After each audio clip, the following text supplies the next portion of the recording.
আসসালামু আলাইকুম। আজকে হচ্ছে আমি পাটালি গুড় দিয়ে ক্ষীর রান্না করলাম। তো ক্ষীর রান্না করার জন্য এখানে আমি হচ্ছে 2 কাপ পরিমাণ পোলার চাল নিয়ে নিয়েছি, আর এখানে 1.5 কেজি পরিমাণ হচ্ছে পাটালি গুড়। তো এই যে গুড়টা আমি সুন্দর করে কেটে নিয়েছি ছোট ছোট করে। আর এখানে যে 2 কেজি পরিমাণ দুধটা আমি সুন্দর করে জাল দিয়ে একটু ছোট করে নিব।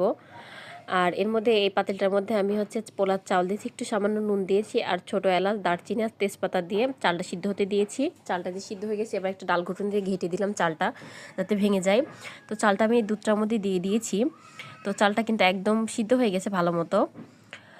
তো এবার আমি হচ্ছে অনেকটা পরিমাণ নারকেল দিয়ে দিব, আর ক্ষীরে কিন্তু নারকেল দিলে অনেক মজা লাগে। আর এই যে কেটে রাখা এই যে গুড়গুলো দিয়ে দিলাম, পাটালি গুড়গুলো দেখতে পাচ্ছেন কালারটা কিন্তু আস্তে আস্তে চেঞ্জ হয়ে আসছে ক্ষীরটার।